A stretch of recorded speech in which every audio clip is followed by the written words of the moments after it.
ポケモンゲットだぜ。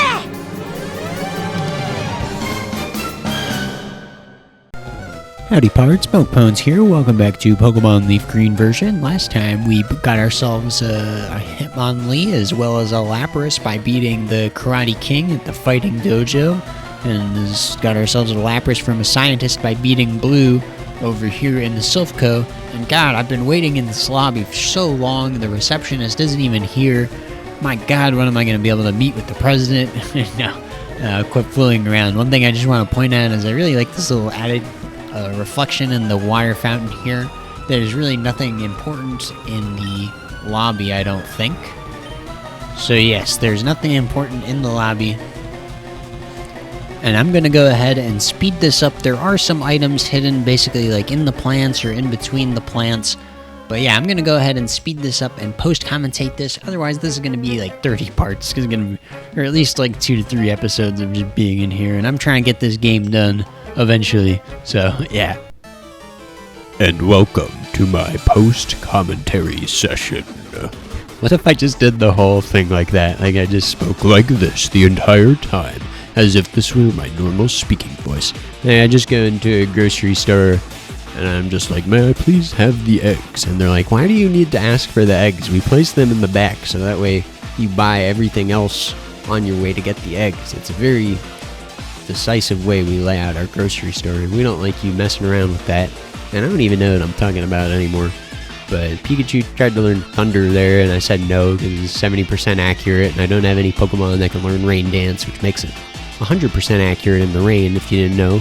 But whatever, we're just gonna grind through here super quick, leveling up our Cubone and our Lapras, big time chilling.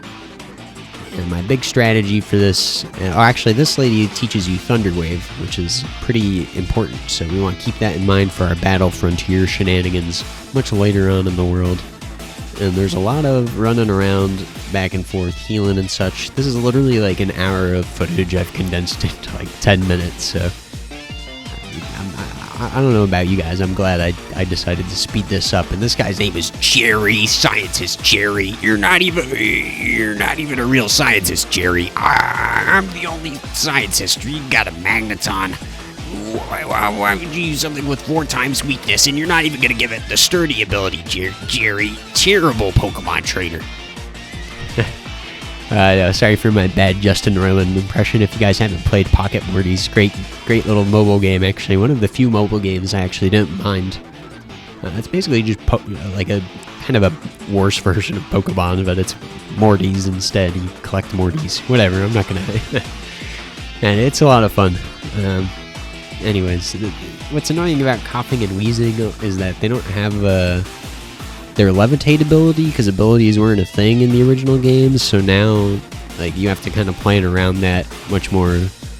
And obviously there are items in the plants hidden around here. It's mostly just vitamins and stuff. There's like a TM and stuff laying around just out in the open, so you don't really have to worry about missing those, and you can totally just come back here after you've defeated Team Rocket, because all these guys are going to leave later.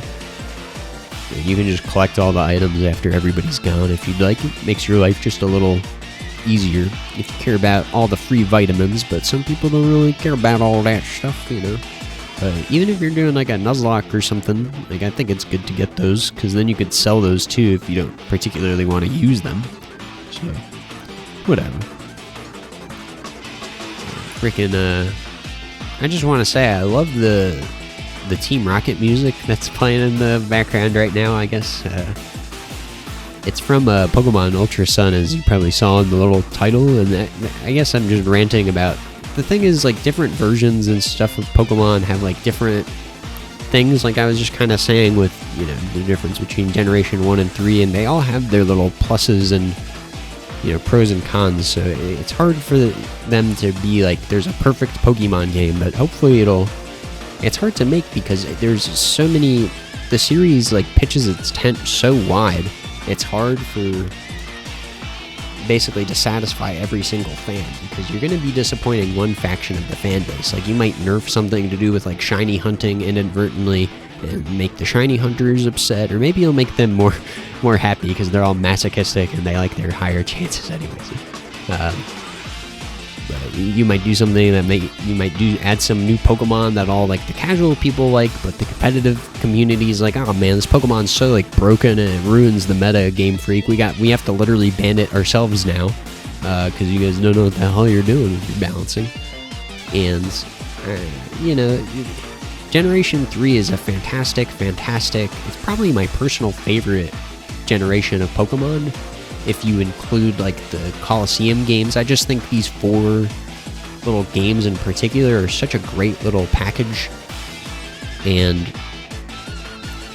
it does have its problems though, because with the HM use and stuff, that like you have to have an HM user, and Surf and Strength are fine to teach and all, but you still have to kind of like, I have to use like a Pokemon that can learn Surf now. Like I have to use a Pokemon that can use Fly. Like you have to put those onto your team if you're not trying to use an HM user the whole time. But other people, it's, I don't know. I think other games have it much better with the kind of the Pokemon ride system or something. Or it would be good if, like, I don't know, you didn't have to actually teach the Pokemon to move. Like some fan games do that, where your Pokemon knows how to surf, so you don't have to teach it to surf. You can just use it to ride around on the water. So I think that's a good system too. But there's also some like field moves that are actually still nice, honestly, to have in the open. Like Teleport is very useful. Dig is very useful. So, and also we haven't gone into it, but I will soon, is Chansey has like Soft Boiled, which can like heal your party while you're like out in the field, and so you don't have to use potions at a cost of its own health, so it's like not broken or anything. But that's still like a niche little, I don't know, there's like some stuff like that that's like lost when they get rid of moves being used in the overworld. So that's what I'm saying, is there's like all these pros and cons. It's like hard to find like a good balance of like the so-called perfect Pokemon game. And I feel like every you ask different people that, they're gonna have different definitions of what's a perfect Pokemon game to them. And as I was talking about, like Ultra Sun, that game has like bomb music, and this game has great music too, but because the Game Boy is just limited in its like memory, they didn't have a chance to really put on a lot of music and whatnot, and the sound chip was so limited too, so Junichi Masa only had access to so many notes, and that's kind of something they don't really have that restriction in the newer games. They have some great soundtracks, and this is just the Pokefloats music from frickin' Melee. Friggin' GameCube games are probably my favorite console games of all time. Just mostly out of nostalgia, honestly. So I'm putting a lot of music from them. Why not? GameCube is definitely super underrated. I'm kind of jumping all over the place, just letting my thought train go at me. I'm not even really looking at the screen at what's happening, to be honest with you. It's kind of just, I'm spamming Surf and the Boomerang and going back and healing when I get janked by paralysis, and sometimes I find an item and sometimes I don't. And I guess the one thing to mention is there is kind of like a little bit of a story of like why certain Selfco employees betray the company for Team Rocket. So there's like this one guy that mentions that they get sent out to the Tisky branch, which is basically in like Russia, and I guess some stuff went down there, and they're not too pleased with their working conditions there. So they go in favor of Team Rocket, because Team Rocket's like, hey, we'll let you like study Pokemon and give you the resources to do whatever you want, and they get like kind of like bribed by them to like betray Sylph, essentially. Not like monetarily bribed, I guess, yeah, monetarily bribed, as well as bribing their passion. And here, another problem with Generation 3 is the freaking item storage. Is like, come on guys, come on. They don't figure this out till, I forget what exact generation, maybe, I think it's Generation 4 they fix it. Maybe I'll correct myself if not. But yeah, not having max item storage, I know it's, probably some hardware stuff or whatever, they want to like nerf you somehow, whatever, it's stupid. It's too, I don't know, I'm not a fan of that mechanic. Not having an auto item organizer. But yeah, essentially that's the lore of like why Selfco employees betrayed their company. And the Team Rockets here, they had the goal in Mount Moon to sell the fossils to make money. And obviously they're making a lot of money with their game corner, shipping out stolen Pokemon and whatnot. And all that stuff, and they kill the Marowaks. That's why they're on top of there, because they want to sell the skulls, the Cubone skulls, and all that.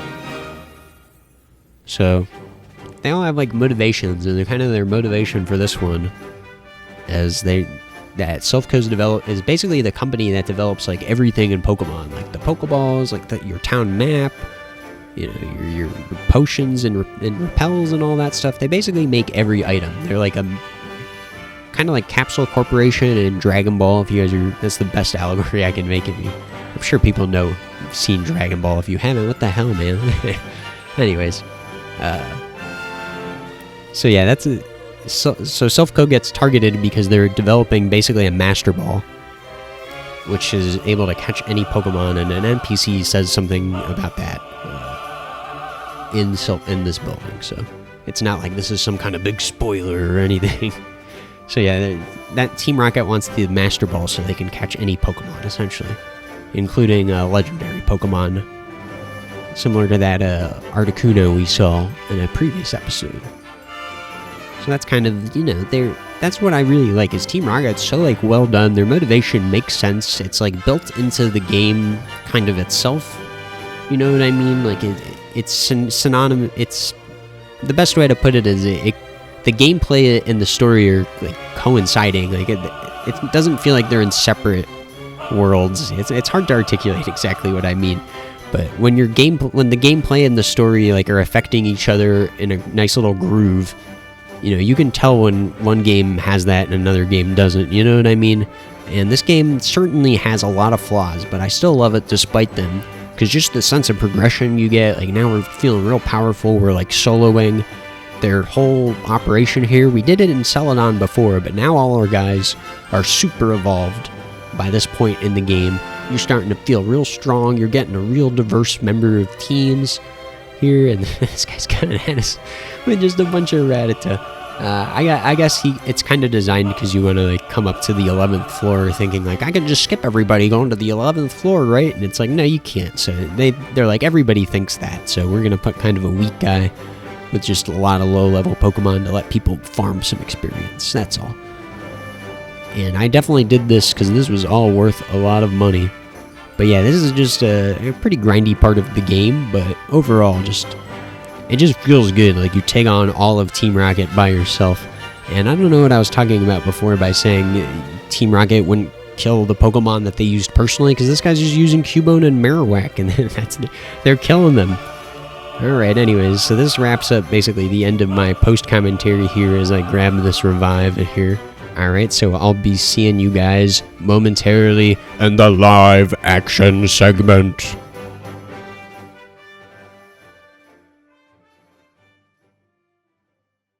Welcome back to my live commentary, I suppose. And we're gonna go ahead and open that door.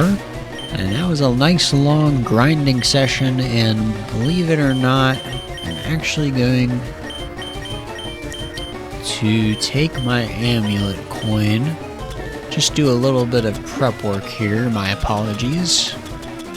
I went ahead and taught Snorlax our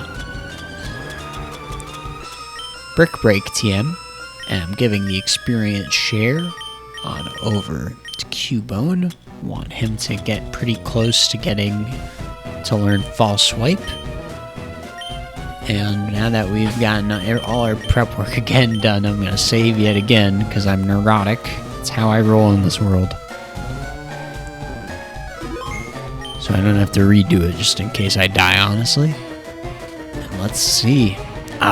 Red, so we meet again. The President and I are discussing a vital business proposition. Keep your nose out of grown-up matters, or experience a world of pain. Man, this guy's always trying to tell us about pain and insolence and all this stuff. Why don't you relax, Giovanni?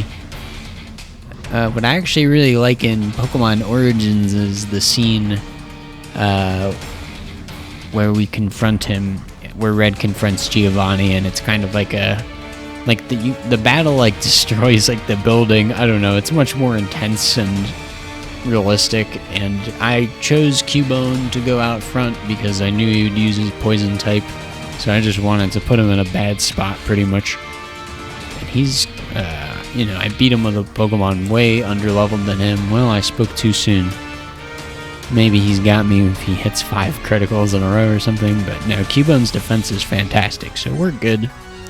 And yeah, I have the little things next to the Pokemon, their little moves if you want to know. But yeah, this fight's not too difficult either, to be honest with you. And this is his prized possession last time, this dang Kangaskhan. So we're gonna see if we can take it out this time relatively painlessly.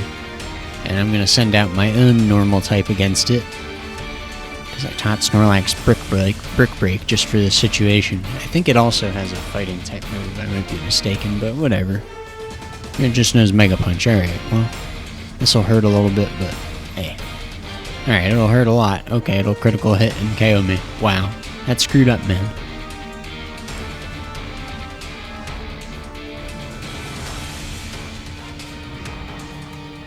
Use Venusaur here. Put you to sleep. And Razor Leaf you to death.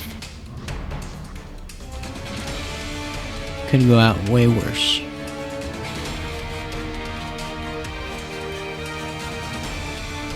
And yeah, I switched out our poor trusty Blastoise, so he's gonna miss out on some experience. And this Kangaskhan's kinda beefy. Honestly, I probably should have used some other Pokemon for him. Oh, this Mega Punch, dude.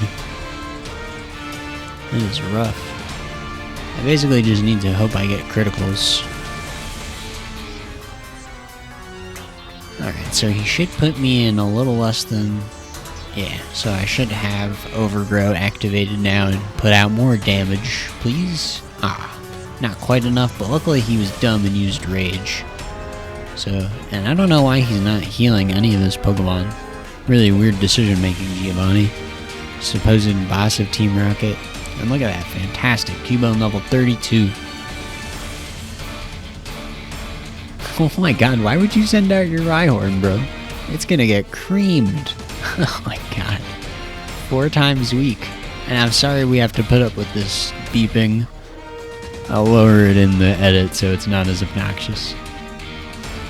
And this is, I guess his Nidoqueen's his best Pokemon, so I understand, but come on, man. And we're just trying to cheese it with Venusaur, really. I'm too lazy to switch, so if Venusaur goes out against this Nidoqueen, what can you do? So yeah, if you have a Water type or Psychic type or what have you, this Nidoqueen's really easy. I highly recommend getting one. Especially with that Surf HM. Even if the Pokemon can't necessarily learn Surf. You would think, like, Snorlax can learn Surf. There's like weird Pokemon that you think wouldn't be able to learn it that can learn it. So definitely do that. And god, I love fighting Giovanni. He's such a good, he's pretty easy. I never had any trouble with him, but I just love him as a boss in general, even like just Team Rocket as an organization in general. They're trying to get the Master Ball and all this stuff, as I've discussed a little bit before, for their own nefarious schemes, and I don't know. They just feel like they're actually trying to like, do, I don't know, their goal makes sense. Like, it's just capitalism, like they want to sell as many Pokemon as possible. Ah, I lost again. Oh yeah, we got all that money. No, don't evolve Cubone. I should probably just put an Everstone on it, but I'm too lazy. He only needs 1 more level anyways. Blast it all. You ruined our plans for Self. But Team Rocket will never fall. Red, never forget that all Pokemon exist for Team Rocket. I must go, but I shall return. And yep, now all of the rockets are gone, so if you missed any of them, they're gone forever now. Sorry. And before you leave, you want to talk to this guy. Oh, dear boy, thank you for saving Self. I will never forget you saved us in our moment of peril. I have to thank you in some way. Because I am rich, I can give you anything. Here, maybe this will do. And we get the Master Ball. Yeah, make sure you talk to this guy. Don't forget that. You can't buy that anywhere. It's our secret prototype, Master Ball. It will catch any Pokemon without fail. You should be quiet about using it, though. Yeah, definitely get one of these per game, and as it says, catch any Pokemon without fail. You're welcome. So bizarrely, that secretary is like a character in Pokemon Origins, I guess, and I already got that item. I don't know what I'm doing. Alright, so we saved everybody. Fantastic. You're welcome. See, we did it, dude. We're good. Anyways, on that note, I'm gonna go ahead and heal in the office bed one last time for old time's sake, really. And we're gonna go ahead and call it quits for this video, alright? Oh, she's not gonna heal us, just thank you so much. Well, okay. Thanks for letting me nap there. Anyways, I guess we'll end things off in the lobby where we started. We accomplished quite a bit this video, experimented with some post-commentary stuff, and took out Team Rocket's boss, and saved Self Company. Alright, so next time, we're gonna go ahead and take on the gym, alright guys? I appreciate y'all watching, and I'll see you guys next time.